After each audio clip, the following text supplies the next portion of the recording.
Hello everyone, this is Himanshi and welcome in a new class. इस video में हम cover करेंगे class 11th maths from NCERT corner exercise 1.1 introduction of chapter first sets theory. देखिए, maths में theory और question solving दोनों में ही पकड़ होना बहुत इंपॉर्टेंट है। अगर आपने थ्योरी के सारे कंसेप्ट अच्छे से समझ लिए तो आपको एक्सरसाइज के क्वेश्चन सॉल्व करने में भी कोई प्रॉब्लम नहीं होगी। और जो चैप्टर सेट है ये बहुत सारे चैप्टरों की बेस थ्योरी है। दैट मीन्स सेट एक फेविकोल की तरह बाइंड करके रखता है अदर्स चैप्टर को। Sets are used to define the concept of relation and function, calculus, probability, etc. etc. So sets को हम बहुत ध्यान से और आराम से समझेंगे। तो शुरुआत करते हैं सेट की डेफिनेशन के साथ। What is a set? What is a set? देखिए, जो वर्ड सेट है इस वर्ड का यूज हम तब करते हैं जब हमें कोई कलेक्शन पे बात करनी हो। फॉर एग्जाम्पल, मैं आपको एक गर्ल्स का एग्जाम्पल लेके समझाती हूँ। हमारे पास एक नेकलेस है, उसमें 2 रिंग है, 2 इयररिंग्स है, एक ब्रेसलेट है।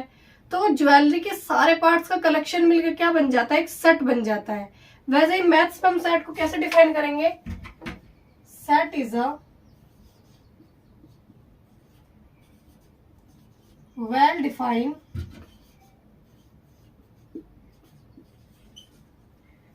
collection of objects. सेट एक कलेक्शन है ऑब्जेक्ट्स का। Objects like numbers, letters, alphabets, reverse, countries etcetera. Well defined collection है। वेल डिफाइंड कलेक्शन आप बोलोगे क्या? वेल डिफाइंड कलेक्शन से मतलब है हमारा are those type of collection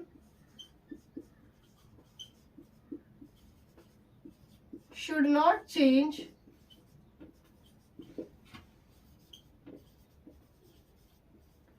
person to person।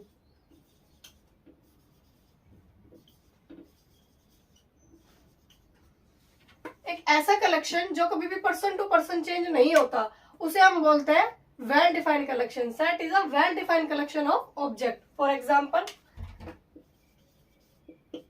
अगर मैं आपको एक स्टेटमेंट दूं, the collection of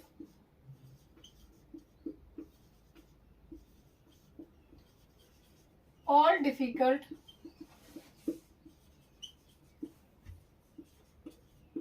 topics in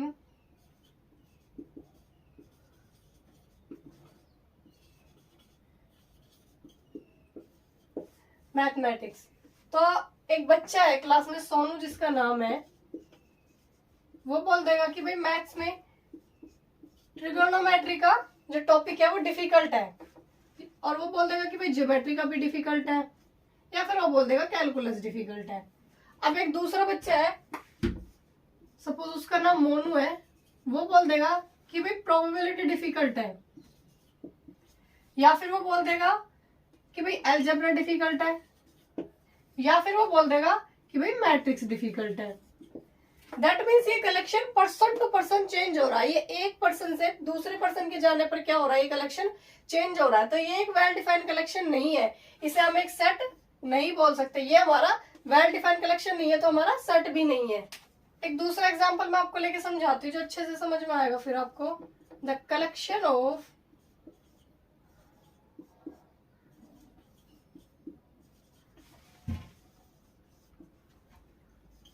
prime factor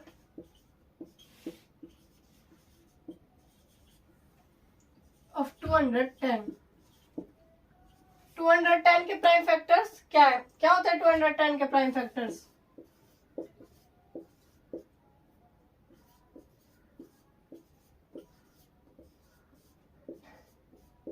ये होता है 210 के प्राइम फैक्टर। तो हम कैसे लिखेंगे? 2, 3, 5, 7। दैट मीन्स ये पर्सन टू पर्सन क्या हो रहा है? ये पर्सन टू पर्सन क्या हो रहा है? चेंज नहीं हो रहा है। ये वेल डिफाइंड कलेक्शन है। दैट मीन्स ये पर्सन टू पर्सन चेंज नहीं हो रहा। आप किसी से भी पूछोगे वो यही बताएगा। तो ये क्या है? एक सेट है। इसे हम क्या बोलेंगे? सेट है। एक और एग्जांपल ले लीजिए, द कलेक्शन ऑफ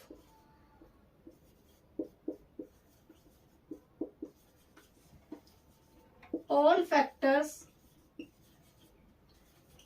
ऑफ 12। 12 के क्या फैक्टर्स है। आप किसी से भी पूछोगे वो 12 के फैक्टर्स यही बताएगा, 1 2 3 4 6 एंड 12। ये एक पर्सन से दूसरे पर्सन पे क्या होंगे, चेंज नहीं होंगे। दैट मीन्स ये एक वेल डिफाइंड कलेक्शन है, ये हमारा एक वेल डिफाइंड कलेक्शन है। तो ये भी क्या है, एक सेट है। तो हमने यहाँ पे सेट की डेफिनेशन को समझा, वेल डिफाइंड कलेक्शन को समझा, क्या वेल डिफाइंड कलेक्शन है क्या नहीं है, और हमने कुछ एग्जांपल्स को समझा। नेक्स्ट थ्योरी में हम आगे बढ़ने से पहले कुछ सिंबल्स के बारे में जानेंगे जिनका यूज एक्सरसाइज के क्वेश्चंस को सॉल्व करने के लिए होगा।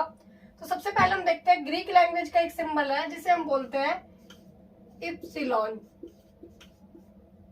कुछ इस तरीके का यूं बना होता है वो, और इसे यूज करते हैं हम बिलोंग्स टू के लिए।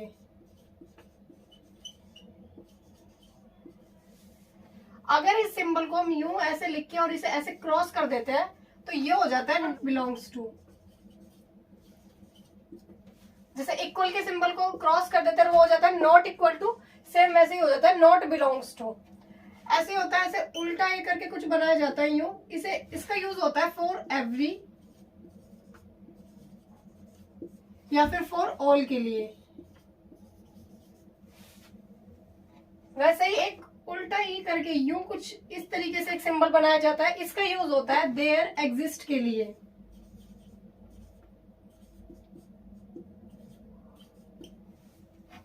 एक कॉमा होता है, बहुत कॉमन है, आप सभी को पता है, जिसका यूज हम एंड के लिए करते हैं। दो डॉट्स होती है या फिर ऐसे वर्टिकल बार की तरह होता है हॉरिजॉन्टली शेप में, इसे यूज करते हैं हम सच दैट के लिए, या फिर हम इसे बोलते हैं इज दैट। एक होता है, इसे बोलते हैं करली ब्रेसेस।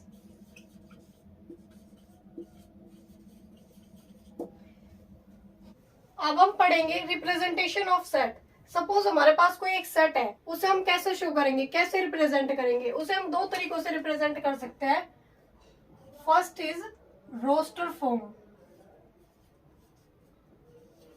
इसे हम टैबुलर फॉर्म भी बोलते हैं।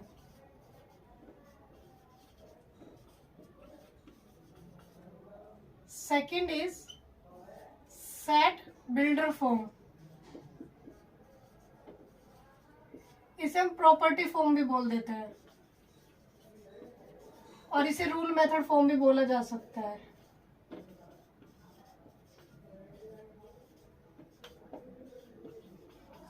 एक हमारा विजुअली रिप्रेजेंटेशन होता है, उसे हम आगे पढ़ेंगे, तो एक एक करके इनके बारे में हम समझेंगे। First is roster form.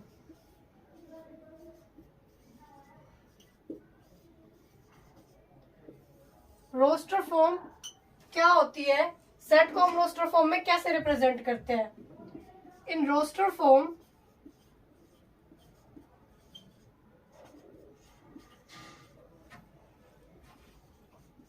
all the elements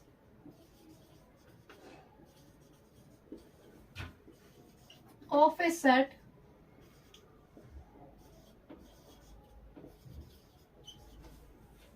are being separated by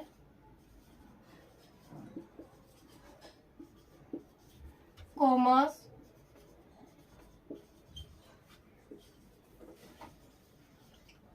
and are enclosed within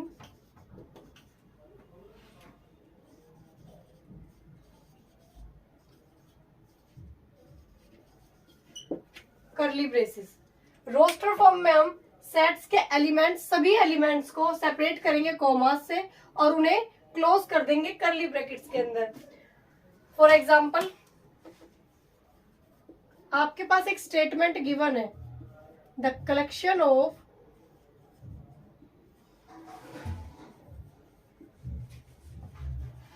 all vowels in English alphabets.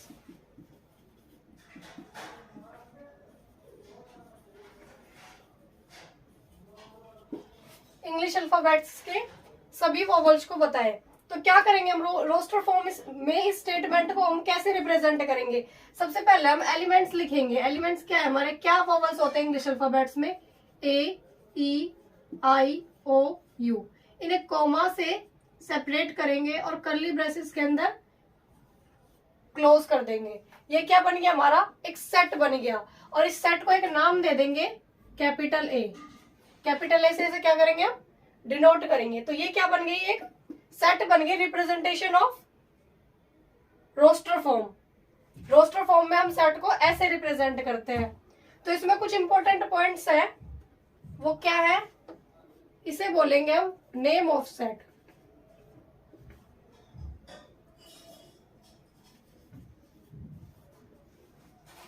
और ये ऑलवेज कैपिटल लेटर में ही डिनोट होता है।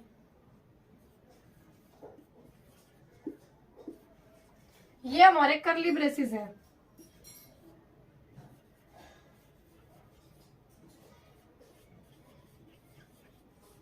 और इन्हें हम बोलेंगे elements of the set.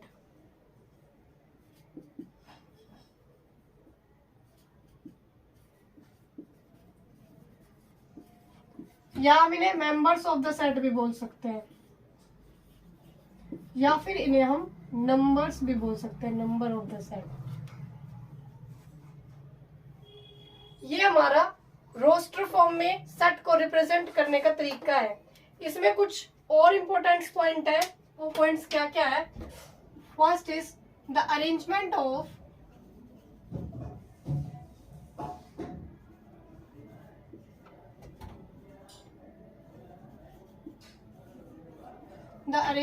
elements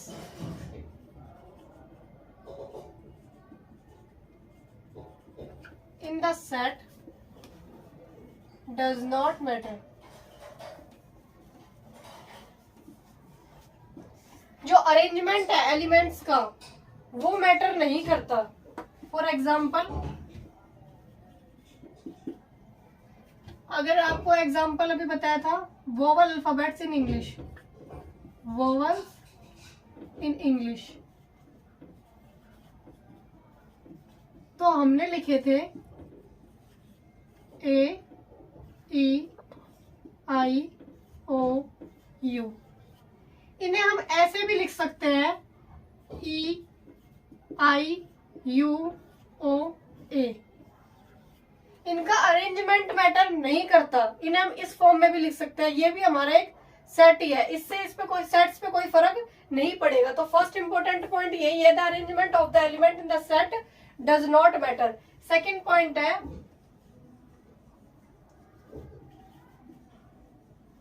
sets are usually denoted by capital letter।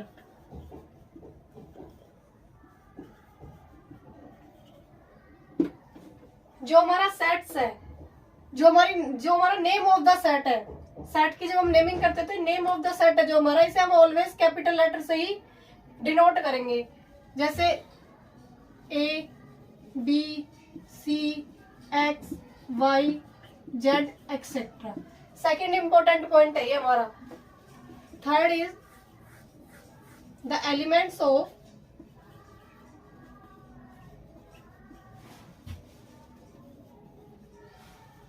Set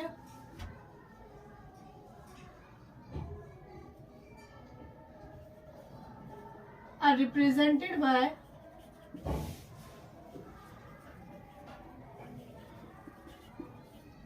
small letter।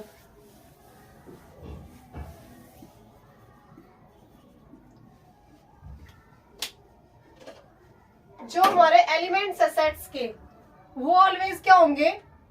Small letter से ही डिनोट होंगे। For example, A, B, C, X, Y, Z etcetera. Elements हमारे कभी भी कैपिटल लेटर में डिनोट नहीं होंगे। Fourth point है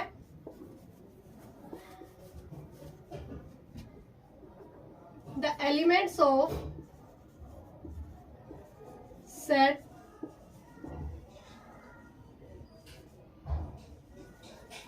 does not repeated.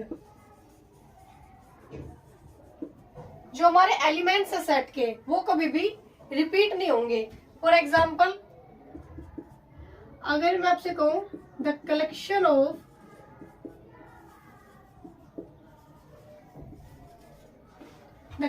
Of the letters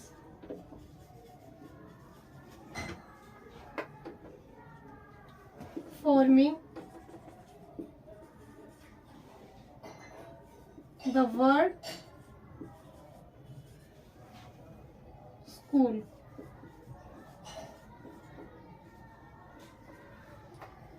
set कैसे बनाएंगे हम इसका सेट बनाएंगे। हम पहले तो सेट का एक नाम दे देंगे, सेट की नेमिंग करेंगे कैपिटल बी से, सपोज दैट हमने नेमिंग करी, और इसके एलिमेंट्स लिखेंगे हम एस, फिर क्या है सी, फिर क्या है एच, फिर क्या है ओ। अब आप बोलोगे दोबारा और नहीं, ओ सिर्फ हम एक बार करेंगे, सेम एलिमेंट्स को हम रिपीट नहीं करेंगे। सेट में कभी भी एलिमेंट्स रिपीट नहीं होते हैं, तो इसे हम लिखेंगे ओ एल, सिर्फ एक बार हम ओ लिखेंगे। तो ये हमारा क्या है, लास्ट इंपॉर्टेंट पॉइंट है सेट को रिप्रेजेंट करने का रोस्टर फॉर्म में। अब आप ये मत कह देना कि आपने तो बोला था कि एलिमेंट्स को हम स्मॉल लेटर में डिनोट करेंगे, आपने तो कैपिटल लिख दिया। हमने ये कैपिटल इसलिए लिखा है क्योंकि हमारे पास गिवन ही कैपिटल में दिया हुआ है। अगर हमारे पास गिवन कैपिटल में है और उसके लेटर्स हमें बनाने के लिए बोला, लेटर्स फॉर्म में लिखने के लिए बोला उसका सेट, इसलिए हमने यहाँ पे कैपिटल फॉर्म में लिखा है। अदरवाइज हमारे जो एलिमेंट्स है सेट्स के वो सारे स्मॉल लेटर से ही डिनोट किए जाएंगे। दूसरी फॉर्म होती है वो होती है set builder form. Set builder form में हम सेट को कैसे रिप्रेजेंट करेंगे, in this form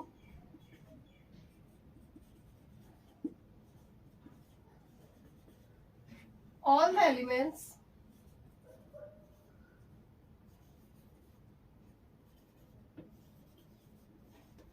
of a set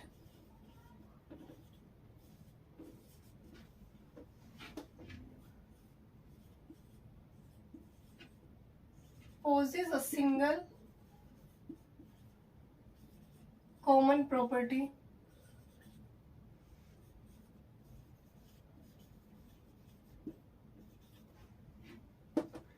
which is not posed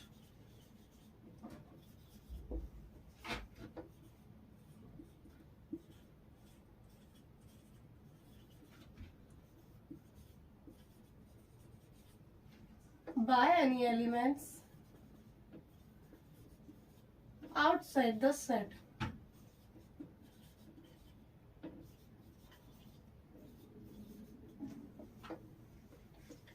इसमें हम सारे एलिमेंट्स को नहीं लिखेंगे, जैसे हमने रोस्टर फॉर्म में सारे एलिमेंट्स को रिप्रेजेंट किया था, इसमें हम सारे एलिमेंट्स को नहीं लिखेंगे। इस सेट में जो एलिमेंट्स है उनकी अपनी एक प्रॉपर्टीज होती है और वो इस सेट के प्रॉपर्टीज को डिफाइन करने के लिए ट्रू होती है, और अदर सेट जो एलिमेंट्स होते हैं उनकी प्रॉपर्टी को वो डिफाइन करने के लिए ट्रू नहीं होती। फॉर एग्जाम्पल मैं आपको एक स्टेटमेंट देती हूँ, द कलेक्शन ऑफ, आपके पास एक स्टेटमेंट है, the collection of all vowels in English alphabets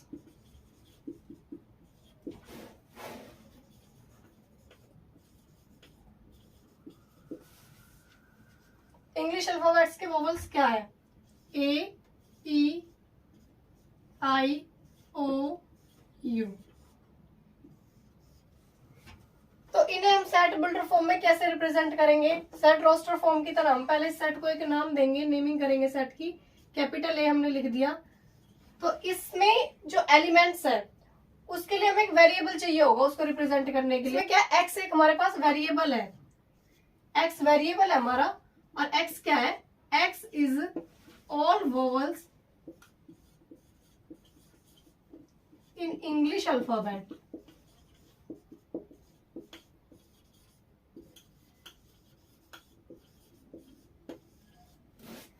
x जो एलिमेंट्स है वो कुछ प्रॉपर्टीज रखता है और उस प्रॉपर्टीज के थ्रू एक स्टेटमेंट को डिफाइन करता है। इसे हम कैसे रीड करेंगे, एक्स इज दैट एक्स, या फिर x such that x is all vowels in English alphabets. तो ये क्या हमारा एक्स क्या हमारा एक वेरिएबल है, और इस सिंबल को हम बोलेंगे सच दैट। और ये हमारी स्टेटमेंट है।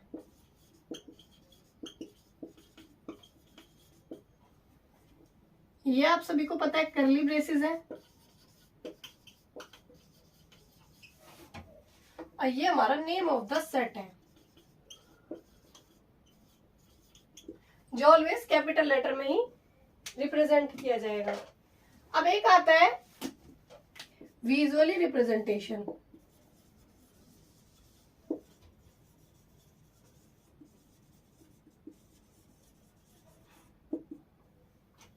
विजुअली रिप्रेजेंट कैसे करेंगे हम सेट को? हमारे पास सपोज यही एक एग्जांपल है, यही एक स्टेटमेंट है और इसके एलिमेंट्स है ए ई आई ओ यू और इस सेट को नाम दे देंगे हम ए। इससे हम समझेंगे कि हमारे पास एक सेट है और उस सेट का नाम है ए और उसके एलिमेंट्स है ये। इसे हम बोलते हैं विजुअली रिप्रेजेंटेशन। हम देखेंगे कि जो सिंबल है बिलोंग्स और बिलोंग्स नॉट का, वो कहाँ यूज होता है। जो सिंबल था बिलोंग्स और नॉट बिलोंग्स टू का जो सिंबल था, ये कहाँ यूज होता है, कैसे यूज होता है। सपोज हमारे पास कोई एक एग्जांपल है, set of even natural numbers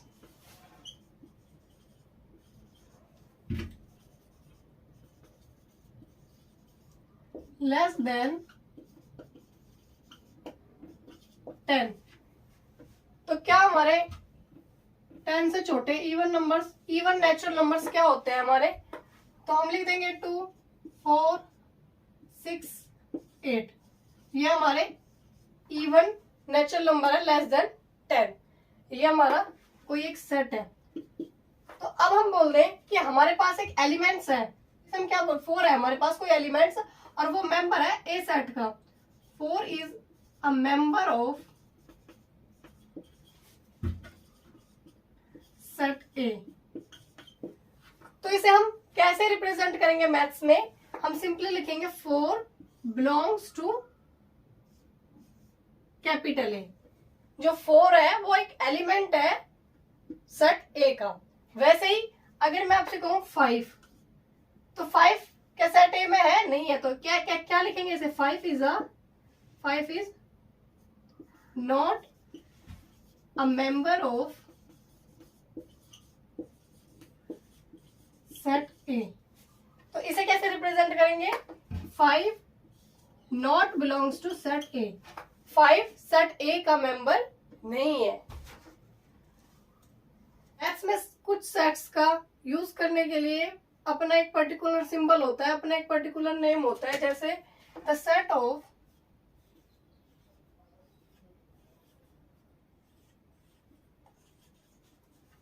all natural number.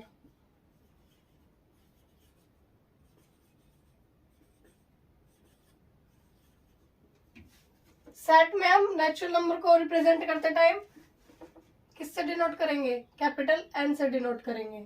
Same Z, इसे हम करते हैं द सेट ऑफ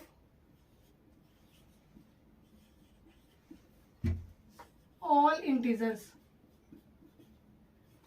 इसे हम इंटीजर्स के लिए यूज करते हैं। नेक्स्ट कैपिटल क्यू, इसे हम यूज करते हैं द सेट ऑफ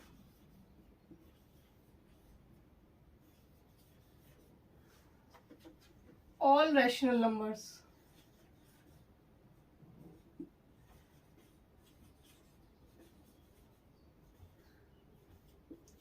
आप सभी को पता है नेचुरल नंबर 1 से स्टार्ट होते हैं, 1 2 3 4 5 6 7 इंफिनिटी तक। इंटीजर्स होते हैं जो नेगेटिव टू पॉजिटिव की तरफ होते हैं। रैशनल नंबर जो पी बाई क्यू के फॉर्म में लिखे जाते हैं। नेक्स्ट है कैपिटल आर, इसे हम यूज करते हैं द सेट ऑफ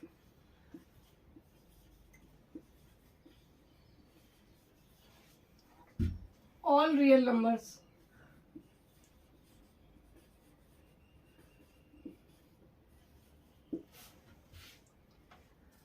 अगर हम जेड के ऊपर यू प्लस का सिंबल लगा देते तो उसे यूज करते हैं द सेट ऑफ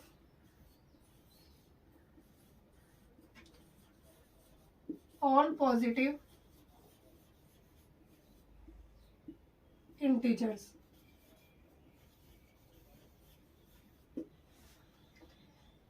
अगर हम आर के ऊपर यू प्लस लगा देते तो इसे यूज करते हैं हम the set of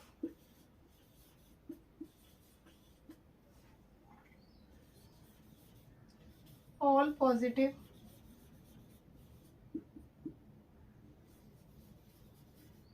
real numbers.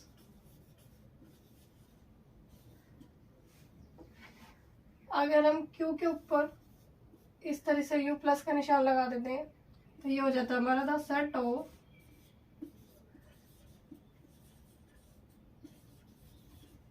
All positive